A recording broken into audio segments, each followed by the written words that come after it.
오늘 본문은 예수님께서 나병 환자와 중풍병자를 고치시고 치유하시고 회복시키신 후에 세리 레위를 제자로 부르시는 그런 장면입니다. 레위는 마태복음을 쓴 마태의 다른 이름이라고 알려지고 있습니다. 그렇죠? 이 당시에 유대는 로마의 식민지였다는 것은 우리가 잘 알고 있는 사실이지요. 로마는 유대 각 지방에 세관을 세웠습니다. 그리고 그곳에 세리들을 세워서 세금을 거두게 한 것이지요. 그리고 세리들에게는 자신의 몫을 챙겨서 재산을 불릴 수 있도록 얼마간의 재량권을 주었던 것 같습니다. 세리는 당시 유대인이면서 동족인 유대인들에게 로마에서 부과하는 세금을 막무가내로 거두어서 로마에 바치는 로마에 속하여 있는 그런 관원들이었습니다. 그래서 그렇기 때문에 유대 사람들은 세리들이 유대를 지배하고 있는 로마 정부의 앞잡이 노릇을 한다고 그렇게 생각했습니다. 그래서 사람들은 세리를 민족의 반역자 취급을 했고 죄인의 대명사로 낙인 찍고 멸시하고 그리고 배척을 했던 거지요. 성경을 보면 죄인을 지칭할 때 대표적으로 등장하는 직업군이 있습니다. 그게 뭡니까? 세리와 창기입니다. 가장 추하고 가장 멸시받고 낙인 찍어서 저것은 죄인이야 하고 이야기할 때 보통 세리와 창기 이렇게 이야기하지요. 거기에는 방금 이야기했던 그런 배경이 깔려 있기 때문에 그렇습니다. 그런데 그런 세리를 위해서, 그런 세리 레위를 위해서 예수님이 친히 세관에 찾아가시고 그리고 세관에 앉은 그를 보시면서 나를 따르라 하시면서 그를 제자로 삼아주셨다 하는 것이지요.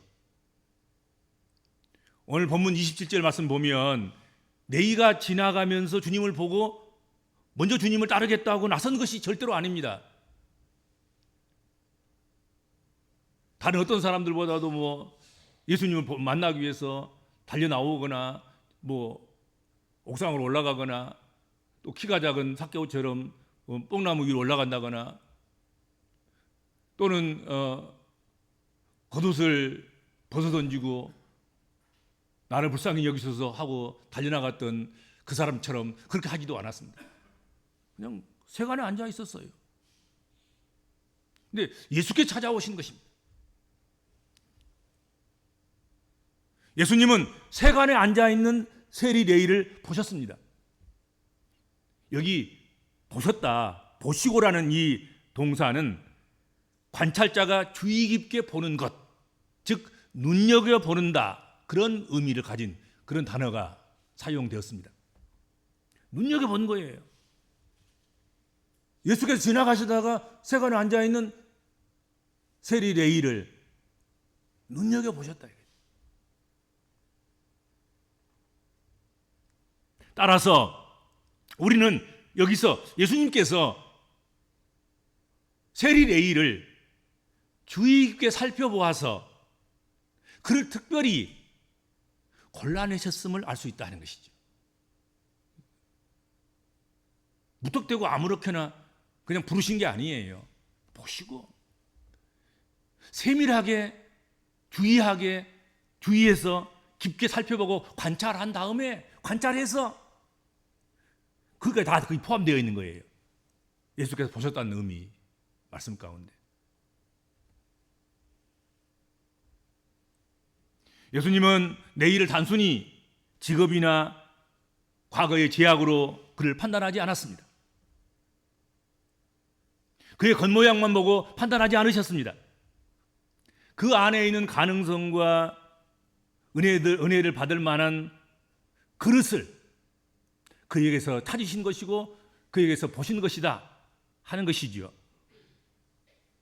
예수님의 그 시선은, 예수님의 그 눈길은 늘 정죄하려고 보시는 것이 아니라 구원하시고 살리시고 힘주시고 위로하시고 소망을 주시려고 그 눈길을 보내실 때가 훨씬 많았습니다.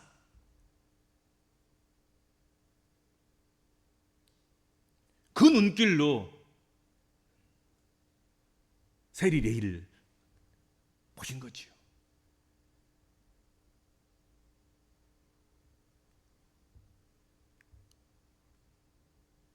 세리 레이도 예수님께서 내일에 하는 세리가 세간에 앉아있는 것을 보시고 나를 따르라 했을 때 그렇게 말씀했을 뿐인데 마치 기다리고나 있었던 것처럼, 오랫동안 기다리고 있었던 사람처럼 그가 모든 것을 일시에 버려두고 세관에서 일어나서 예수를 따랐다. 성경 그렇게 말씀하고 있습니다. 성경의 기록에 의하면 레이는 예수님께로부터 그 어떤 것도 목격하거나 받은 바가 없습니다.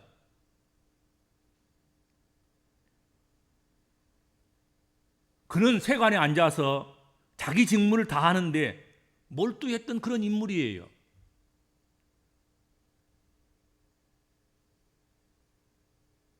그럼에도 불구하고 레이는 자신을 따르라는 예수님의 그 직접적인 부르심을 듣자마자 모든 것을 버리고 주저하지 않고 즉시로 예수님을 따라 나섰다 하는 것입니다. 세리로서 누릴 수 있는 안정된 직업, 안정된 수입, 그리고 그것을 통해서 오는 뭐 그런 권력이나 이익이나 부 이런 거 다 내려놓고 예수님을 따르는 그 길을 선택했다 하는 것이죠. 이거 얼마나 놀라운 일입니까? 뭘 목격했다면 그럴 수도 있겠다 생각이 들지 않아요. 그렇죠? 뭘 보았다거나.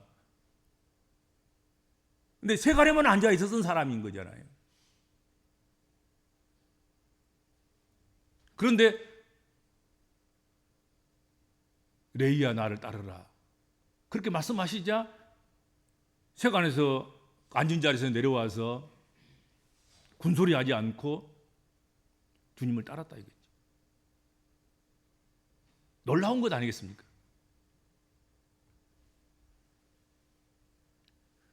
그리고는 레이는 곧장 예수님을 위해서 자기 집에서 큰 잔치를 했다. 잔치를 벌였다. 예수를 위해서 자기 집에서 큰 잔치를 하니 오늘 성경에 그렇게 말씀하고 있습니다. 잔치를 베풀었다는 거예요. 세간을 떠나서 세리를 벗어버리고 세리를 던져버리고 거기서 오는 모든 것들을 다 버려버리고 예수를 따랐는데 예수를 따를 뿐만 아니라 곧 집으로 돌아가서 예수님을 집안에 모시고 잔치를 베풀었다 하는 것이죠. 왜 그랬을까요? 레이가 예수님을 모시고 잔치를 배설한 것, 그것은 예수님과 그와 함께한 이들을 접대하기 위한 것이었겠죠. 그렇죠? 자신과 친밀하게 여겨왔던 그들을 초청해서 또한 그들과 송별을 위한 그런 잔치였을 수도 있었겠지요. 뿐만 아니라 한 걸음 더 나간다고 하면 자신들의 옛 친구들도 세리 친구들도 예수님을 만날 수 있는 그런 기회를 만들어주고자 싶은 그런 마음도 없지 않아 있었겠지요. 여러 가지 가능성을 생각할 수 있겠습니다. 그렇죠.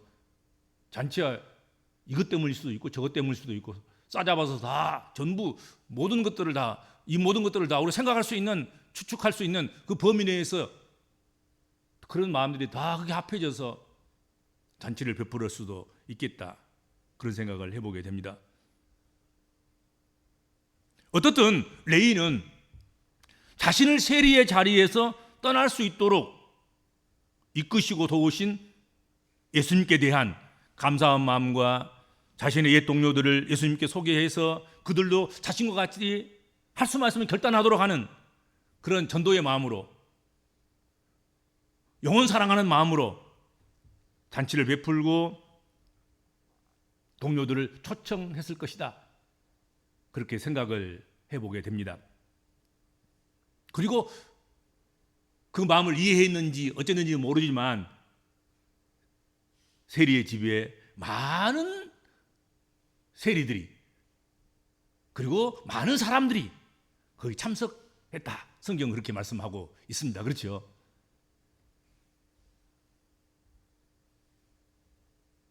그러니 예수님께서는 한 영혼이 구원받고 복음의 일꾼이 되려 한 이 잔치에 자기가 초대되고 그리고 자신의 제자들이 함께 초대되어서 함께 잔치에 참여하게 됐다. 얼마나 감격 속에서 기쁨으로 고마운 마음으로 거기 참석했겠는가 하는 것이죠. 그렇죠? 그냥 아무것도 보지도 못하고 듣지도 못하고 알지도 못하면서 레위야 세간에서 내려오너라. 내가 너를 안다. 이제는 나를 따르라. 그러니까 그냥 하면 그리고 그냥 따라온 거예요. 근데 그가 자기를 불러주신 예수님을 위해서 잔치를 만드는 거예요. 잔치를 베푼 거예요. 그리고 세리들을 많이 불러 모은 거예요.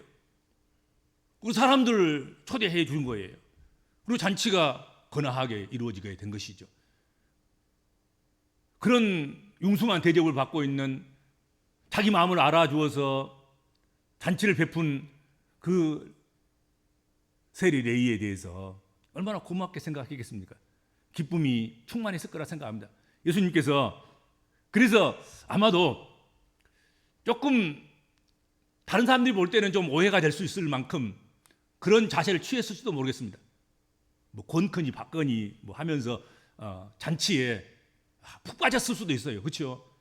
평소에는 예수님이 안 그러시는데 오늘 너무 기분이 좋은 거야. 그렇죠? 오늘 같은 날에 어디 또 있겠는가 싶어가지고 어렵게도 아니고 뭐 여러 가지 무슨 방편을 사용하고 뭐 그렇게 뭐 그런 것도 아닌 기적을 보여주고 표적을 보여주고 뭐 그런 것도 하지도 않은 그런 가운데서 레위가 돌아왔고 그리고 레위가 세상과 이별하는 잔치를 베풀고 그리고 자기들의 친구들을 예수님을 배우게 하는 그런 기회로 그들을 초청해서 한 영혼이라도 더 자기와 같은 변화가 일어나기를 기대하면서 잔치를 베푼 것, 그 잔치를 받아 놓고 있는 그리고 참여하고 있는 예수님이 얼마나 기쁘셨겠는가 하는 것이죠. 그렇죠? 그래서 아마도 음식을 좀 즐겁게 먹으셨지 않으셨을까 그런 생각을 해보게 된다 하는 것입니다. 그렇죠? 그래서 그런 장면을 목격하고 바리새인들과 그들의 서기관들이 그와 그 제자들을 예수님과 예수님의 제자들을 비방하여 이르되 너희가 어찌하여 세리와 죄인과 함께 먹고 마시느냐 하고 시비를 걸었다 하는 것이죠. 그렇죠? 아마도 그 예수님의 먹고 마시는 모습이 또 그와 함께 제자들이 함께 먹고 마시는 그 모습이 아무튼 눈에 가식처럼 눈에 걸린 거예요. 바리새인들과 그의 서기관들에게 어떻든 예수님께서 다른 때보다는 더 기쁘시게 그 잔치에 참여하는 건 사실인 것 같아요. 맛있게 먹고, 야 먹자, 다 마시자, 야 너희도 먹어, 고난이 주거니 받거니 하면서 그렇지 않겠는가 하는 것이죠. 그 모습을 보고 바리새인들과 서기관들이 너희가 어찌하여 세리와 죄인과 함께 먹고 마시느냐 하고 시비를 건다 하는 것이죠. 시비를 걸었다 하는 것입니다. 바리새인들과 그들의 서기관들의 입장에서 보면 지금 이 잔치에 참여하고 있는 대부분의 사람들은 죄인 중에 죄인이고 유대 백성들에게 극단적으로 경멸을 받는 경멸의 대상자들이었다 하는 것은 사실입니다. 따라서 예수님과 그의 제자들이 이러한 아주 불경스러운 죄인들과 경멸의 대상들과 함께 식사를 즐기는 것, 그것은 바리새인들과 그들의 서기관들 관점에서 본다고 하면 이것은 죄인들끼리 잘 노네, 죄인들끼리 서로 잘 주거니 받거니 서로 잘 받아들이면서 한 패거리가 되었네, 그렇게 느끼지 않았을까 하는 것이죠. 그렇죠? 그러리라고 생각이 돼요.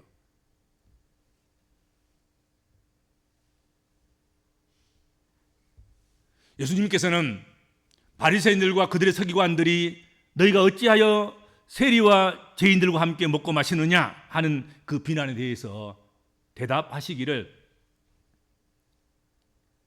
건강한 자에게는 의사가 쓸데없고 병든 자에게라야 쓸데가 있나니 내가 의인을 부르러 온 것이 아니요 죄인을 불러 회개시키러 왔노라 하셨습니다. 그래서 주님께서 왜 지금 기뻐하시고 왜 지금 그들과 함께 먹고 마시고 다른 때보다 더 그렇게 맛있게 음식을 먹고 계신가, 그 사역에 대해서, 그 일에 대해서 아주 명료하게 정리를 해 주신 것입니다. 건강한 자에게는 의사가 쓸데없고 병든 자에게라야 쓸데가 있나니 내가 의인을 부르러 온 것이 아니라 죄인을 불러서 회개시키러 왔다. 여러분, 예방의학이라는 관점이 없는 시대에 병든 자에게라야 의원이 필요하지 건강한 자에게는 의원이 필요 없습니다. 그러나 예방의학이 발달된 지금은 오히려 사실 어떻게 보면 병들기 전에 병들지 않는 이들을 위해서 예방 차원에서 미리서 예비하고 대비하고 조심하고 이런 영양가를 더 첨가시키고 이런 것들은 지나치니까 좀 빼고 이렇게 하는 것들, 그다음에 신체 활동을 원활하게 하고 또 움직이지 않는 것들을 움직이고 많이 움직인 것들은 덜 움직이게 하고 이런 것들은 사실 절대적으로 필요한 것이죠.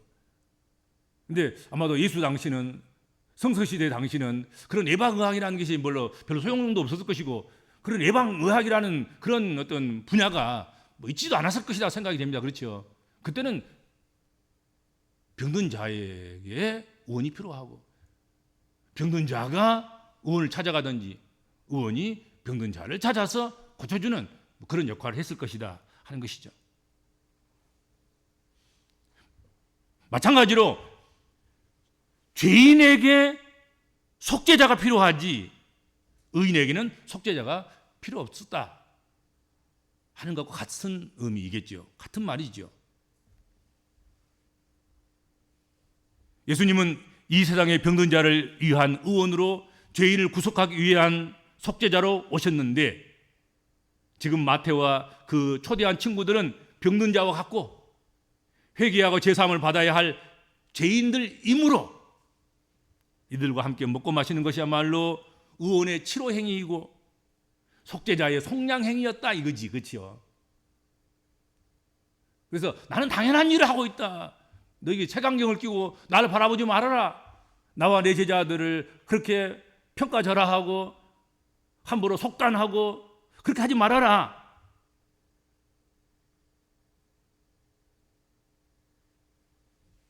병든 자에게 치료를 하는 행위이고 죄인이 속량받도록 하기 위한 속량해 주시는 은혜를 베푸는 속량행위일 뿐이다 하고 말씀하신 것이죠. 우리는 예수님 당시에 그때에 바리새인들과 그들의 서기관들처럼 스스로 나는 의롭다, 나는 괜찮다, 나 정도면 되는 거야 하는 착각에 빠지는 경우가 없지 않아 있을 것입니다. 세리와 세리의 친구들보다도 자신들이 더 의롭고 깨끗하다고 그렇게 생각하는, 그러면서 만족하며 살아가는 그런 사람일 수도 있을 것입니다.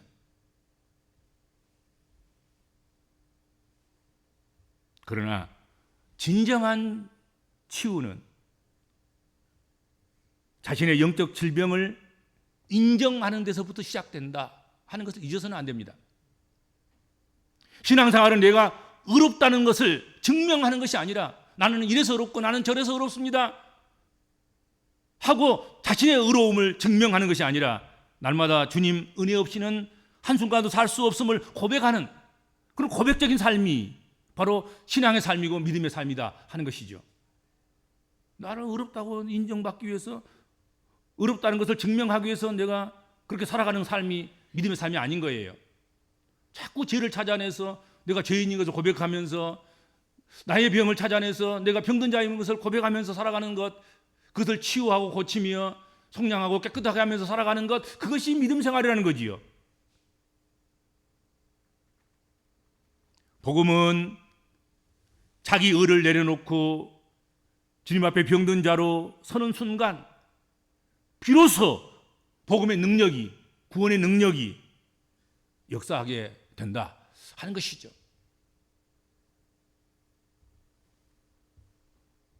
주님 앞에 죄인으로, 주님 앞에 병든 자처럼 자신을 내어드리는 그런 사람이 고침을 받고 의로움을 입는다 하는 것이죠.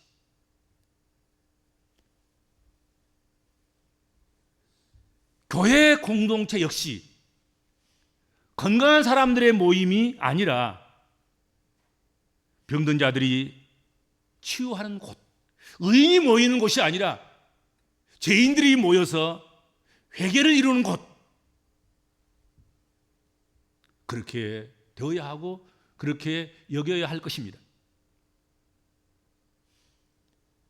그래서 상처 입은 자, 실패한 자, 죄책감에 눌린 그런 사람들이 교회에 나와서 예수 그리스도의 복음을 통해서 회복되는 그런 공동체가 교회가 되어야 할 것입니다. 의인만 나와서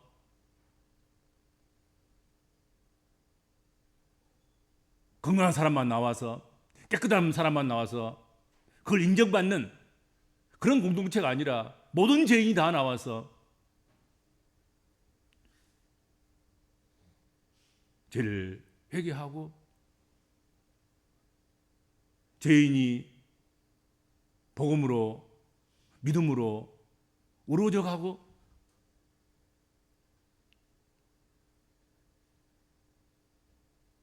상처받고 실패하고 죄책감에 눌린 그런 사람들이 주의 몸된 교회로 나와서 그것들이 다 회복되는, 그게 교회 공동체다 하는 것이죠. 우리 믿음의 성도들이 그런 성도들이 되기를 바라고, 또 주의 몸된 교회가 그런 공동체가 되기를 축복합니다. 주님 감사합니다. 오늘 주신 말씀을 다른 사람이 아닌 내게 주신 하나님 말씀으로 받아서 주님을 위해서 늘 날 구원하기 위해서, 날 구속하기 위해서, 나를 일꾼 삼아 주시기 위해서, 나와 함께 하시기 위해서 찾아와 주시고 불러주시고 선택해 주시고 일을 맡기시고 믿어주시는 그 주님 앞에 늘 잔치 자리를 마련해서 주님을 환영하고 주님을 대접하고 주께 영광을 돌리는 그런 하나님의 백성으로, 하나님의 자녀로 살아갈 수 있는 우리 한 사람 한 사람이 되게 하시고, 또 그런 교회가 되도록 우리 하나님 복을 허락하여 주옵소서. 예수님의 이름으로 간절히 기도하옵나이다. 아멘.